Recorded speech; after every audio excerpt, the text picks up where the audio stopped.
I'm having fun here in Southern California. I'm in Santa Monica, and on February 9th, 1971, I was 23 years old, and in this apartment building right behind me, I was in the last unit facing the alley.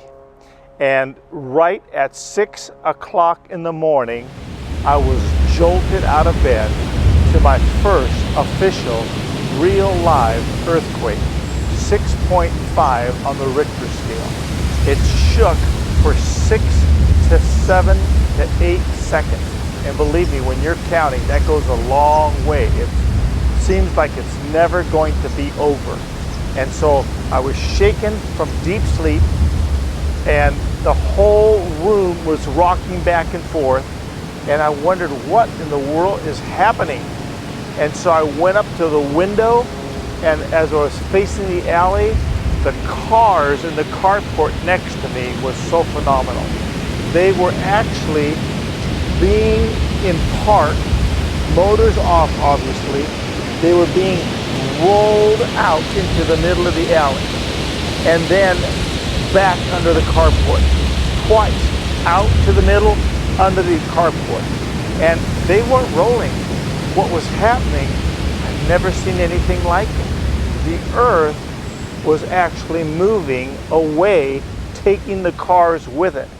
There was a man in San Fernando Valley that, I'll never forget this, he was in his backyard because the earthquake jolted him, and he went out the back, and his pool, he said all the water in his pool was sucked out like you take a bucket, and it was thrown into the air, and it flew over the neighbor's fence and drenched his backyard. So earthquakes are unpredictable. You know, we can get floods and fires, hurricanes and tornadoes, and you get some warning about those things. There's some preemptive warning that lets you plan something.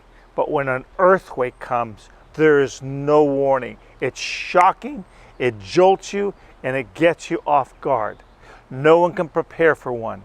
And I really like the scripture. The scripture teaches us about earthquakes in various places in the last days. And I believe that we're going to see an increase in earthquakes in our own lifetime. And Jesus predicted those earthquakes coming in various places. And we've got to be prepared. One thing that happens is we get so secure with everything that we own, everything we possess, that we think it's always permanent. But you know, the things that we have of this earth can vanish away very quickly.